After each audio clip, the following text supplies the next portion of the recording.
안녕하세요. 국어자료 강독 3주 3차시 수업 영상입니다.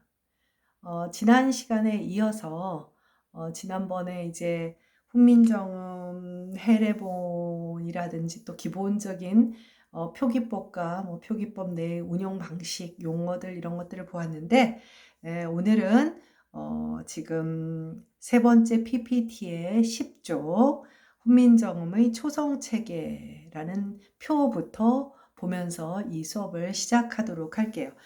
지난 시간에 그 신제 28자에 초성 17자가 들어가 있다라는 이야기를 했을 거예요. 그런데 지금 이 표에는 초성 17자와 전탁 6글자라고 했습니다.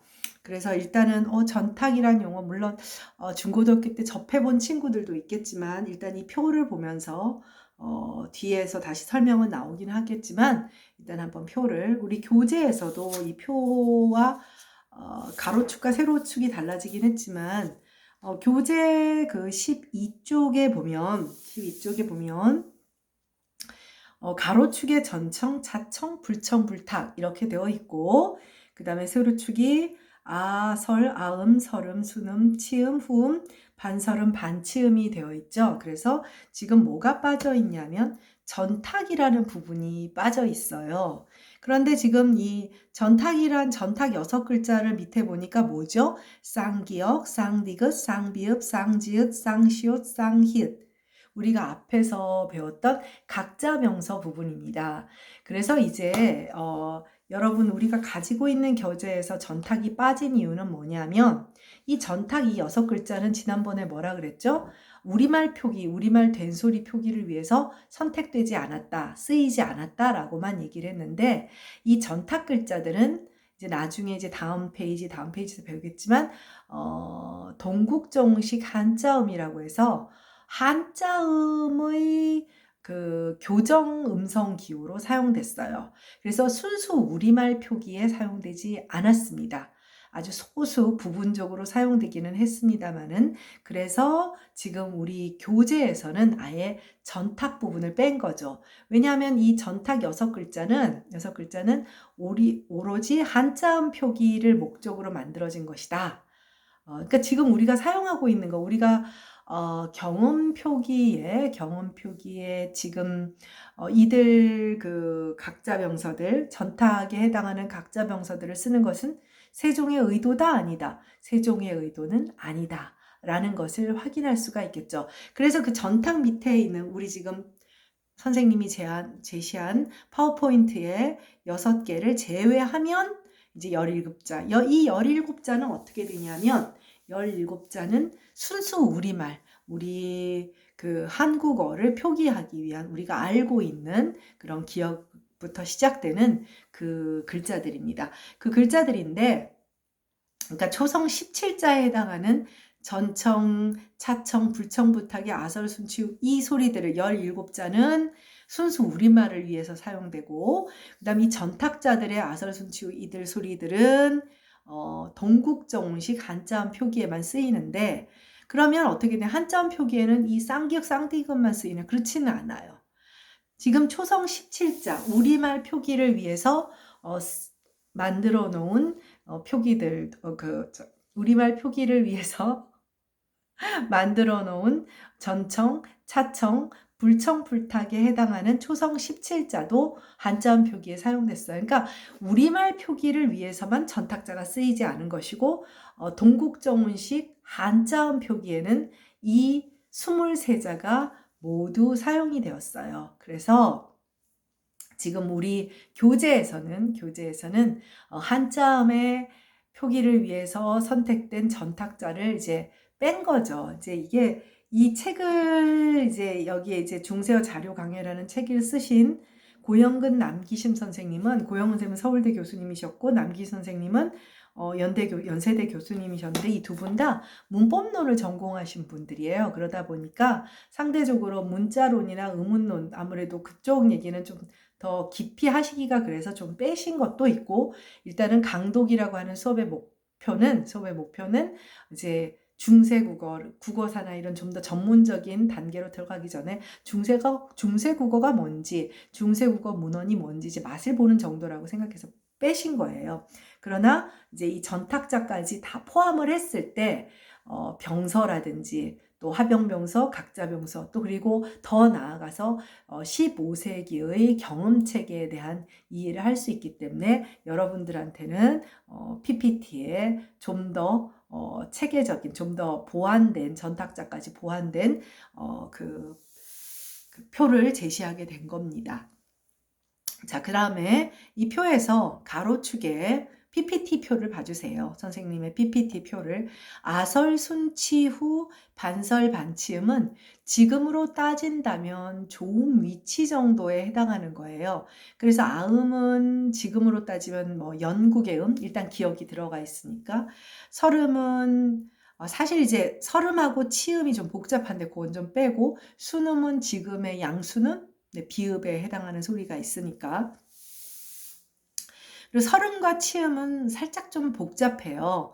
설음은 굳이 말하면 혓소리고 치음은 이소리인데 현대적인 관점에서 보면 여러분들이 의문론을 뭐 지금 안 듣는다 하더라도 중고등학교 때 배웠던 지식에 의한다면 혓소리라고 하는 거는, 혀라고 하는 것은 구체적인 조음체이기 때문에 자음을 분류하는 기준에는 뭐 치조음이라든지 경국의 연국의 양순음 이렇지 뭐 설음이라는 소리는 아마 없을 거예요. 모음을 분류할 때 혀의 높낮이, 혀의 전후 위치 뭐 이런 얘기는 들어봤겠지만, 그러니까 이 당시 사람들이 사실 지금 굉장히 놀라운 거죠. 왜냐하면 현대 음성학은 18세기 이후 개념인데 15세기에 현대의 연국에나 또 뭐 경국이나 치조 이런 개념들이 대당될 만한, 조음 위치에 대당될 만한 개념들을 제시했기 때문에 사실 대단한 것이기는 하지만, 그렇지만 다 정확하게 맞아 떨어지는 거는 아니에요. 그럴 수도 없고 나름의 그 15세기 나름의 기준이 있는데, 중요한 건 뭐냐면 여러분들 이 설음과 치음에서 조금 복잡한 얘기를 한다면 설음이 문제가 아니라 치음이 문제예요. 치음에서 시오, 지읒, 치읒이 함께 묶여 있잖아요.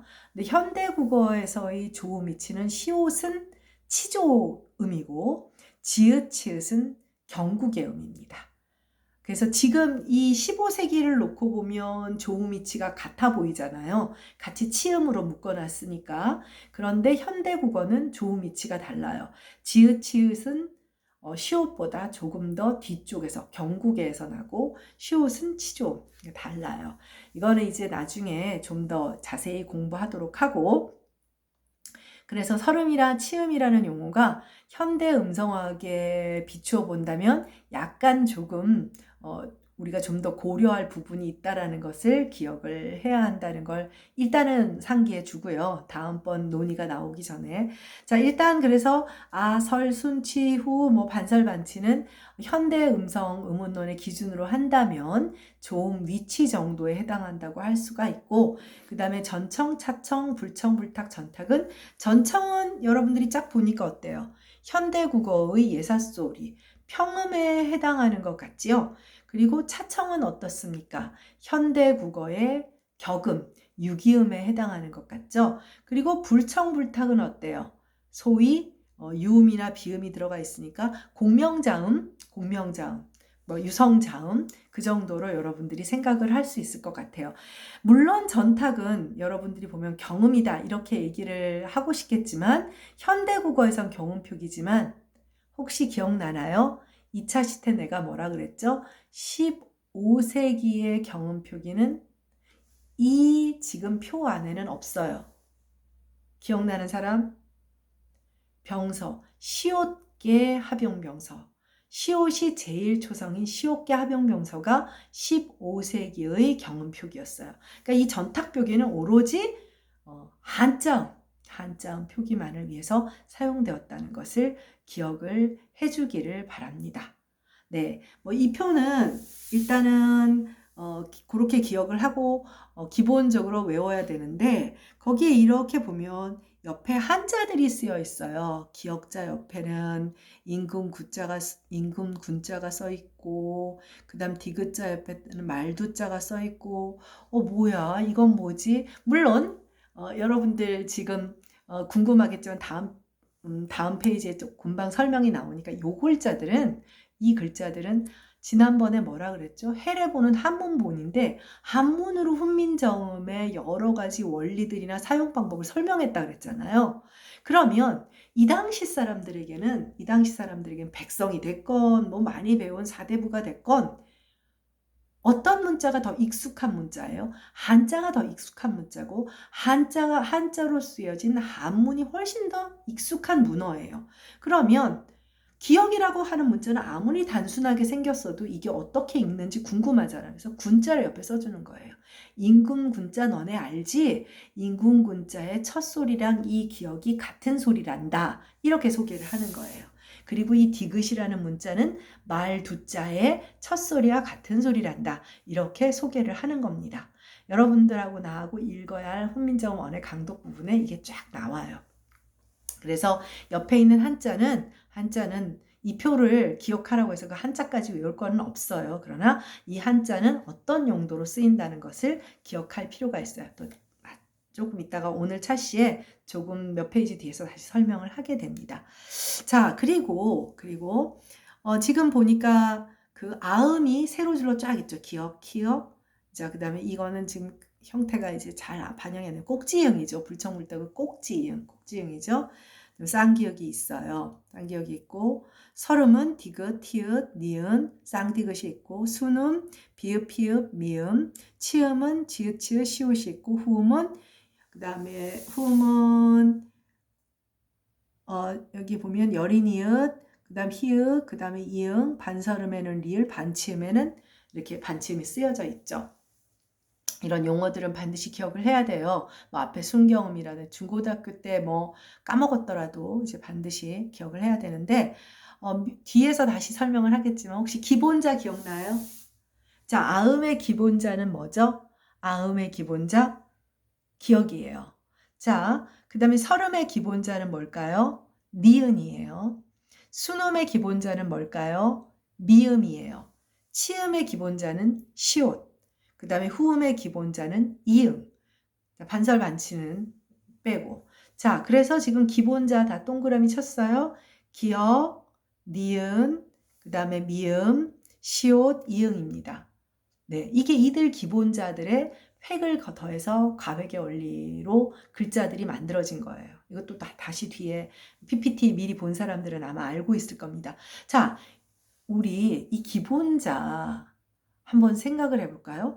기역 아음의 기본자는 전청, 그 다음에 설음의 기본자는 불청불탁, 순음의 기본자도 또 불청불탁, 치음의 기본자는 시옷이니까 전청, 그 다음에 후음의 기본자는 또 불청불탁.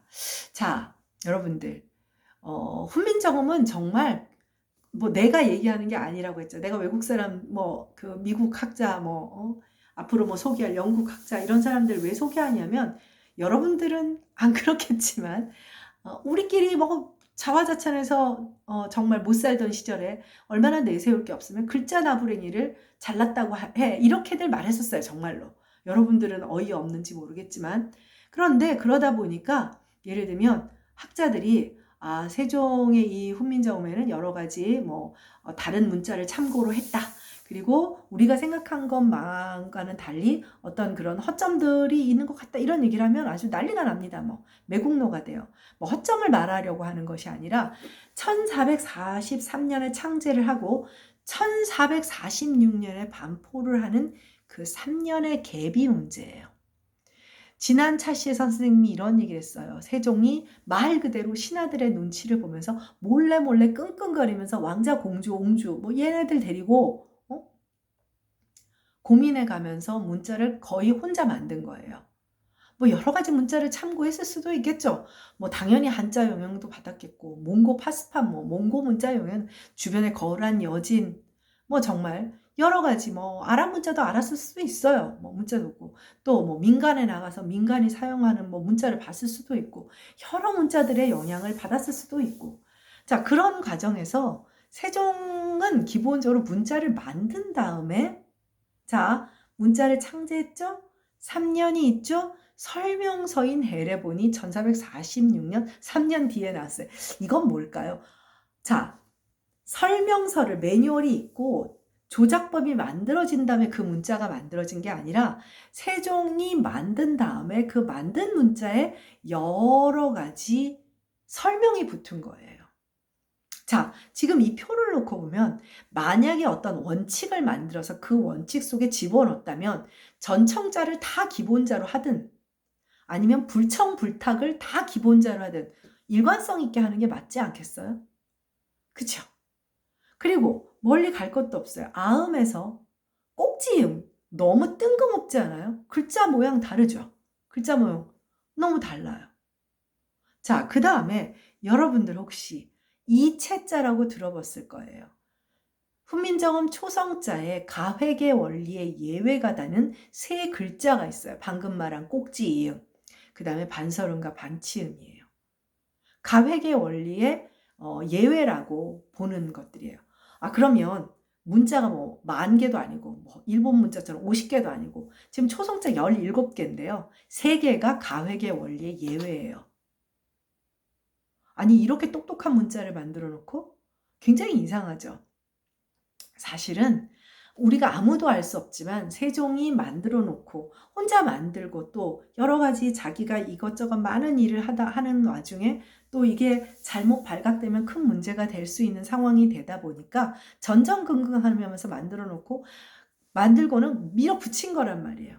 창제를 하고 그 다음에 반포하기 전까지 이제 학자들의 도움을 받아서 그 다음에 여러 가지 원리와 원칙 또 서문학의 이론적인 근거들을 해서 새로운 설명서가 만들어지고 그러면서 여러 가지 보완 작업도 이루어졌겠죠. 그래서 그 3년 사이에 3년 그러니까 이건 무슨 얘기냐 한글을 폄하하는 것이 아니라 세종이 얼마나 어렵게 이 문자를 만들었는가 그리고 이 문자를 만드는 과정이 우리가 생각하는 것보다는 굉장히 위험한 일이었구나 하는 것과 동시에 세종이 그야말로 세종 말년에 자신의 어떤 총력전을 이거 정말 내가 죽기 전에 이걸 해야 된다. 세종이 몸이 굉장히 안 좋은 마지막 이제 안 좋은 상태였는데 이걸 내가 해야 되는 상황이구나라고 밀어붙이면서 어찌 보면 여러 가지 구멍도 조금 생긴 부분들이 있다고 할 수 있어요. 또 뒤에 가서 배우겠지만 중성자의 경우에는 발음기관 상현이 아니에요. 갑자기 천지인 삼재를 여러분 알죠? 아래하는 천, 그다음 이는 사람, 그 다음에 의는 땅 해서 천지인 삼재를 상영을 하고 그래서 거기에 초출제출 갑자기 뜬금없이 발음기관 상영이 아니라 음양오행이라고 하는 동양철학 심오한 동양철학이 갑자기 동양철학의 근거에서 갑자기 또 중성이 만들어져요. 아니 세상에 자음과 모음에 물론 이제 해례본을 보면 초성에도 음양오행의 이야기가 들어갑니다만은 원칙적으로 자음자와 모음자를 만드는 기준에 상당한 차이가 있어요. 결과적으로 보면 문자를 만들어 놓고 거기에 이론적인 배경을 좀 더 보완한 것이라고 보아야 하는 것이 맞죠. 네. 그래서 사실 이것은 세종의 문자 창제 과정을 폄하하거나 한글이라고 하는 훈민정음이라고 하는 문자를 낮춰보는 것이 아니라 세종의 철학과 세종의 또 노력과 또 그리고 세종의 고군분투 정말 세종 친제 그리고 이 글자가 가지고 있는 그런 그 당시에 문화적인 배경 그리고 이런 것들 정치적 배경을 모두 함께 할 수 있는 그런 중요한 사실이라고 하는 것을 알 수가 있어요. 세종은 사실 뭐 우리가 뭐 정말 훌륭한 임금이다. 근데 사실 이렇게 위인전으로 접하다 보면 이 사람이 얼마나 훌륭한 사람인지 알 수가 없어요. 세종은 굉장히 이제 그 문에 가까운 인물이죠. 문에 가까운 인물인데 뭐 칼을 휘두를 수 있는 사람도 아니고 여러분들 잘 알죠? 굉장히 막 당뇨 환자, 소갈병이라서 뭐 맨날 앉아 가지고 공부하는 사람이니까 그래서 당뇨도 있었고 그다음 눈을 너무 많이 써서 눈이 안 좋아져 가지고 뭐 초정리 광천수 알죠? 그래서 그 천문이라고 하는 그 이제 그 최민식하고 한석규 나뉘어 보면 이제 수레를 타고 가다가 수레가 부서져서 이제 장영실이 쫓겨나는 그런 부분들이 나오는데 그것도 그 이제 치료를 하러 가는 거예요. 몸이 너무 안 좋아지고 너무 안 좋아지고. 그래서 세종의 훌륭한 점 뭐 장영실 같은 사람을 뭐 발탁한 것도 대단한 것이지만 뭐 예를 들면 아내인 소원왕후에 대한 대접 여러분도 알고 있죠? 소원왕후는 그 이제 이방원 시절에 태종 시절에 시몬의 딸이라고 해서 역적으로 몰려서 그 집안이 다 이제 멸문지화를 겪게 돼요. 그런데 세종이 참 이제 그 예를 들면 이방원이 보기엔 자기랑은 비교가 안 되게 이제 유약한 인물로 보이잖아요. 유약한 인물로 보이는데도 아내만은 내치지를 않습니다. 세종이 알고 있는 거죠. 근데 아버지 태종의 입장에서는 이제 자기 아내인 그 민씨 부인이 원경왕후가 이제 그 처남들이죠. 처남들 다 죽여버렸잖아요. 처남들과 함께 이제 늘 어떤 그 자신의 권력에 도전하는 그런 그 세력이 된다고 생각하니까 이 그 문약하기만 한 글이나 읽는 아들의 그 왕권을 지켜준다는 입장에서 장인을 쳐버린 거예요. 말하자면 외척의 힘을 제거해버리면 그러면 어떻게 되죠? 왕비는 당연히 폐비가 되고 폐위가 되어야 되는데 여러분도 알다시피 세종은 소원왕후를 내치지 않고 이제 왕비로 이 양반의 자신의 그 어떤 그 인간으로서의 양심으로서는 도저히 아내를 내치지를 못하는 거예요. 그 도저히 그럴 수 없었던 거죠. 그리고 뭐 여러분도 알다시피 세종이 가장 왕자가 많고 자식을 많이 낳았다는데 대부분 소원왕후가 거의 10남매를 왕자도 5명인가 낳았던가 그러고 그 중에 한 명이 죽고 뭐 그럴 만큼 이제 그래서 이제 소원왕후가 이제 후궁들도 드리고 이렇게 왜냐면 그건 굉장히 중요한 왕비의 책무이거든요. 그래서 이게 왕후가 아이도 많이 낳고 또 자기는 왕비지만 뭐 친정 식구들은 죽음을 당하고 관노가 되었고 이런 아버지의 제사도 그래서 아버지의 제사를 치를 수 있게 시몬 대감의 제사를 치러줄 수 있게 세종이 이제 왜냐하면 자기의 마음이 아니라 이걸 또 신하들이 빌미로 잡아서 자기 왕권에 도전하고 이런 부분들이 있으니까 근데 세종은 그런 사람이에요. 그런 사람이고 뭐 오로지 공부만 하고 또 그렇게 바쁜 와중에도 여러분들 만기친람이라는 말이 있어요. 만기라는 말은 뭐냐면 1만 만자의 조각기자예요. 그러니까 임금이 하루에 새벽에 일어나서 하루에 밤에 잘 때까지 후궁의 처소에 어떤 여인의 처소에 들어가느냐도 임금의 일 중에 해당하거든요. 근데 그럴 만큼 뭐 그 10,000가지 일을 꼭두 새벽에 일어나야 돼요. 아침에 뭐 왕노릇 아무나 하는 것이 아닙니다. 그래서 하루 종일 하는 일이 10,000가지다 해서 만기라고 해요.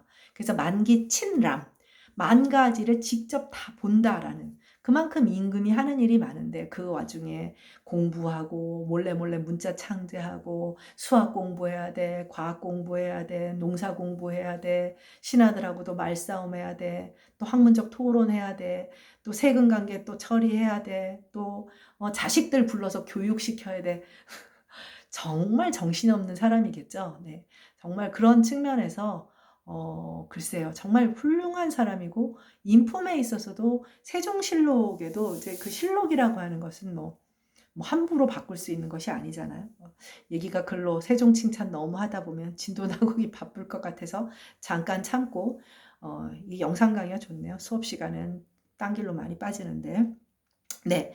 그래서 어쨌든 먼저 문자가 세종이 직접 만들고 그 3년 사이에 이론적 틀이 갖추어졌다. 여러분들은 그렇게 기억해 주면 좋겠습니다. 다음 페이지로 넘어갈게요. 네, 그래서 지금 이제 전탕 얘기도 나오고 한자음 얘기도 나왔어요. 여러분들 어디서 들어본 것 같기는 한데 가물가물해 했던 얘기 한번 정리해 보도록 합시다. 동국정운식 한자음 표기 그렇게 말하면서 세종의 이원적 문자 정책이라는 이야기를 했어요. 세종은 기본적으로 한자를 전폐할 수가 없어요. 예를 들면 세종이 한글이 한글을 요 수준으로만 사용해야지 라고 생각했다기보다는 여러분들 지난 차시에 이 조선이라고 하는 나라의 그 배경에 대해서 설명을 했잖아요. 우리가 한자를 안 쓰고 한글을 쓴다고 했을 때 중국이 그 당시 명나라가 우리를 가만두지 않습니다. 쳐들어와요. 쳐들어오게 돼 있어요. 여러분들이 알아야 될 것은 세종은 굉장히 4대 교린을 잘했어요. 그 중에 4대를 잘했어요. 갑자기 여러분들 허걱하죠. 이건 뭔 소리야? 선생님 뭔 소리야? 아니요. 4대를 왜 잘했느냐? 실리를 위해서 4대를 잘했어요. 중국을 잘 모셨다는 거죠. 잘 비위를 맞췄어요. 그래서 얻은 게 뭔가요? 여러분들, 우리 한반도 지도에 호랑이의 앞발 부분, 어떤 이들은 뭐 토끼 머리라고 토끼 귀라고도 했지만 바로 함경도 꼭대기에 거기를 육진지역이라고 하는데 거기를 김종서 장군을 보내서 여진족을 몰아내고 차지를 했어요. 그런데 중요한 건 중국이 그걸 묵인을 했어요. 어떻게 묵인했을까요? 세종이 잘한 거죠, 중국에. 그렇게 해서 오늘날에 한반도가 완성이 된 거예요. 여러분들 사실은 고구려 이후에 조선, 고려, 그 다음에 조선을 거쳐서 가장 지금 현재 제일 넓은 영토가 만들어지게 한 것도 세종입니다. 그리고 여러분들이 잘 아는 그 이방원에게 철퇴를 맞고 죽는 김종서 장군이 이제 세종이에요. 그러니까 여러분들이 세종이라고 하는 인물은 정말 사람이 어떻게 이럴 수 있지라는 인성이나 뭐 모든 면에서 정말 훌륭한 사람인 것 같아요. 이거는 역사를 통해서 배워보면 이 이상의, 물론 정조 임금도 그 못지않게 훌륭한 임금이었는데 정조와 세종을 비교를 한다면 세종은 청취형의 리더, 정조는 내가 말하는 리더. 네, 좀 다르지요. 네. 예, 그래서 일단 세종의 그 이원정 정책은 무슨 얘기냐면 세종이 그렇기 때문에 한자를 폐지하고 한글을 공용문자로 할 수가 없어요. 한글이 공용문자가 된 것은 고종 황제에 이르러서 이제 그 제국을 이제 대한제국을 선포하게 되잖아요. 대한제국을 선포했을 때 이제 한글이 공용문자로 채택되는데 유감스럽게도 불과 몇 년 뒤에 을사늑약에 의해서 식민지 침탈을 받게 되죠. 식민지 침탈을 받게 됩니다. 물론 한글을 쓰게는 되지만 나라를 잃은 상태에서 공용문자의 개념이 아닌 거잖아요. 그래서 사실은 우리가 해방 이후에 한글이 공용문자가 됩니다. 네, 그래서 세종의 이원적 문자 정책이라는 건 뭐냐면 이제 막 사대부들이 대들거든요. 왜 뭐 이딴 오랑캐들이나 하는 문자를 만드니까 세종이 그래요. 누가 너네들 보고 쓰라고 하느냐. 나는 백성들이 이 문자를 쓰게 하려고 만든 것이다. 사대부 니네들은 그렇게 좋아하는 중국 모시면서 한자 한번 써. 백성들은 불쌍하지 않냐. 자기 마음 하나 전하지 못하고 돈을 빌려줘도 돌려받지 못하고 빈문서 하나 제대로 못 챙기니까 나는 백성들만 쓰게 할 거니까 니네들은 그냥 한문 계속 써. 이런 뜻이었어요. 그래서 세종의 이원적 문자 정책이고 그리고 니네들 어차피 한자 한문 쓸 거면 너네 한자 발음 얼마나 바뀌었는지 너네 아냐? 아느냐? 한자의 음이 얼마나 바뀌었는지 아느냐? 말 그대로 본토 발음에서 바뀌었다는 거예요. 그때나 지금이나 외국어는 네이티브 발음이 아주 중요한 거죠. 세종은 알고 있는 거죠. 우리는 하늘 천이라고 하지만 이미 중국 사람들은 천이라고 발음을 안 한다는 걸 알고 있는 거야. 야, 그래 교정을 하자. 그래서 제시한 것이 동국정운이라는 책이에요. 동국의 바른 소리. 이때의 바른 소리는 바른 한자음이라는 거죠. 근데 이때 한자음이 유감스럽게도 그 당시에 명나라의 수도, 말하자면 명나라 한자 표준음도 아니에요. 그리고 그 당시에 실제 15세기의 한자음, 우리가 한국에서 진짜 사용하는 한자음도 아니에요. 명나라 표준음도 아니고 우리가 실제로 사용하는 15세기의 한자음, 세종 당시 한자음도 아니에요. 세종이 생각하기에 가장 이론적으로 완벽한 한자음을 만듭니다. 무슨 말인지 알겠죠? 그러니까 네이티브 발음하고도 아니고 우리가 지금 쓰고 있는 15세기의 음도 아니고, 그러니까 애매하게 이론적인 한자음을 만들어내는데 그것이 동국정운식 한자음이라고 해요. 동국정운이라고 하는 그 한자음 책에서 제안하는 한자음이죠. 그래서 결과적으로는 이제 그 16세기로 넘어가면서 이 한자음, 동국정운식 한자음은 실제성이 없으니까 사용되진 않아요. 세종이 굉장히 많은 애를 쓰기는 했습니다만은. 그래서 훈민정음 초성 17자, 위의 표에서 동국정운의 전탁자 표기인 각자병서 6자를 제외하면 초성 기본자 17자가 된다는 거예요. 그래서 이제 앞에 그건 설명을 했고, 동국정운은 1447년에 편찬을 하고 1448년에 간행을 한 우리나라 최초의 운서예요. 운서라는 것은 다 한자음 책이에요. 한자음 책이에요. 운서란 한자음에 대한 책이에요. 동국정운은 우리나라 최초의 운서이고요. 세종의 언어정책의 일환으로 당시 혼란 상태였던 한국 한자음을 교정하여 표준음을 제정하려는 목적으로 세종이 신숙주, 최항, 박팽년 등의 편찬을 지시를 했어요. 그러니까 세종이 바쁜 거죠. 1443년에 창제하고 3년 동안 훈민정음 해례본 만들고 그 다음에는 47년에 편찬을 하고 간행을 했어요. 이때 뭘 한자음을 나타내고, 그러면 여러분들 예를 들면 영어 발음 정확한 발음을 보려면 어때요? 사전에 들어가서, 물론 여러분은 핸드폰을 누르면은 발음도 나오지만 그 옆에 발음 기호 있죠. 그럼 하늘 천자다. 그럼 이 한 천자의 정확한 발음에 대한 발음 기호를 표시해 줘야 되잖아요. 지금처럼 알파벳 비스무리한 발음 기호가 있었을까요? 그럼 발음 기호로 뭘 썼을까요? 발음 기호로 사용한 문자가 뭘까요? 한글인 거예요. 한글인 거예요. 그래서 아까 앞에서 뭐라 했어요? 전탁 글자들은 한자음 표기에만 쓰였다라고 했던 거죠. 그러니까 한자음 표기를 하기 위해서 17자 플러스 6자를 해서 23자모를 쓴 거예요. 이게 동국정운식 23자모예요.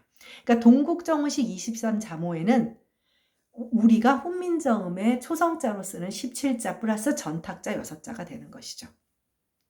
그래서 교정함자음의 표기수단으로 발음 기호를 나타내주기 위해서 하늘 천자 옆에다가 한글로 발음, 지금 우리가 쓰는 방식이에요. 지금 우리 한자 5편 찾아보면 그렇게 되어 있잖아요. 그 방식으로 음을 써준 거죠.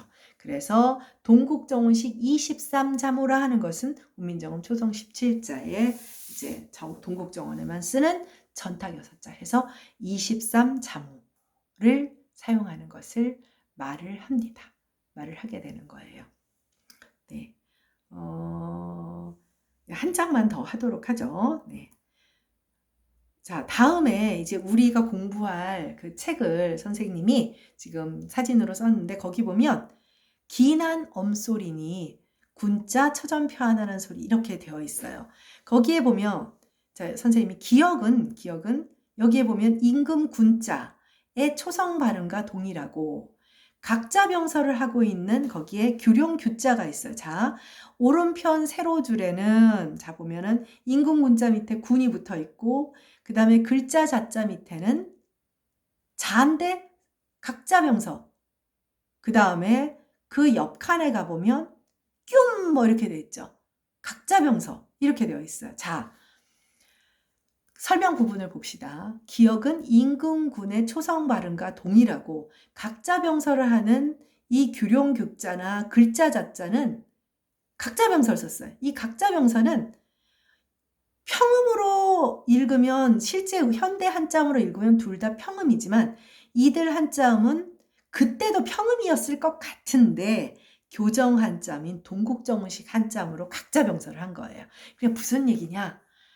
평음이 아니야. 예사소리가 아니라 조금 더 된 소리로 발음을 해야 돼. 자, 규 이렇게 읽으면 안 되고 짜, 뭐 규 이렇게 읽어야 돼. 규자는 그것도 규도 아니고 뭐 규 뭐 이런 발음이 돼야 된다는 거예요. 그런데 이게 바로 이 표기가 동국정운식 한자음 표기라는 거죠. 그러니까 말하자면 당시 표기도 아니에요. 네. 그러니까 교정 한자음 표기를 이렇게 표기한 거라고 생각하면 됩니다. 자, 그래서 인공문자도 이제 발음을 주기 한 거잖아요. 그래서 발음을 알려주기 위해 선택된 한자들도 무작위로 선택된 것은 아닌 게 우리가 기억이 첫소리죠. 근데 이게 하필이면 인군군자야. 우연일까요? 전혀 우연이 아니에요. 기억이 첫소리가 된 것은 인군군자의 첫소리가 기억이기 때문인 거예요. 그러니까 봉공군주 시절에는 임금이 짱이잖아요. 그래서 훈민정음의 문자 가운데 가장 먼저 등장하는 기억을 등장하게 시킨 것도 임금군자, 군왕을 가장 앞에 두고자 하는 그런 의도가 있었던 것이죠. 그리고 중요한 것은 이 초성 17자에서는 임금군자에 우가 나오잖아요. 그럼 이 우자가 중성의 발음에 쓰여요. 우에 쓰여요. 그러니까 이들이 이 문자를 예를 들면 기억의 발음은 뭐예요? 라고 소개하는 이 예로 선택하는 한자들도 아주 고심해서 선택했음을 알 수가 있다는 것이죠. 지금 여기 이제 나중에 강독을 해보면 동국정원식 한자음들도 또 다시 보이게 되고 이렇게 읽었단 말이야. 그러니까 읽은 게 아니라 이 당시의 발음이 아니라 이렇게 교정하고자 했던 세종의 의도라는 것을 기억하면 될 것 같아요. 네, 수고했고 네, 다음 페이지 넘어가면 또 끊어질 것 같아서 3주 3차 시 수업은 여기에서 마무리하도록 하겠습니다. 이제 복습을 조금 더 하도록 하고 이제 우리가 언제까지 더 이렇게 영상 강의를 하게 될지는 모르겠지만 조금 더 얘기가 좀 복잡해지기 시작하죠. 네, 복습 또 가능하면 뭐 PPT 같은 게 미리 나오거나 하면 좀 한번 살펴보고 영상을 보면 좀 더 도움이 되지 않을까 합니다. 수고했습니다. 4주차에 만나도록 할게요. 안녕.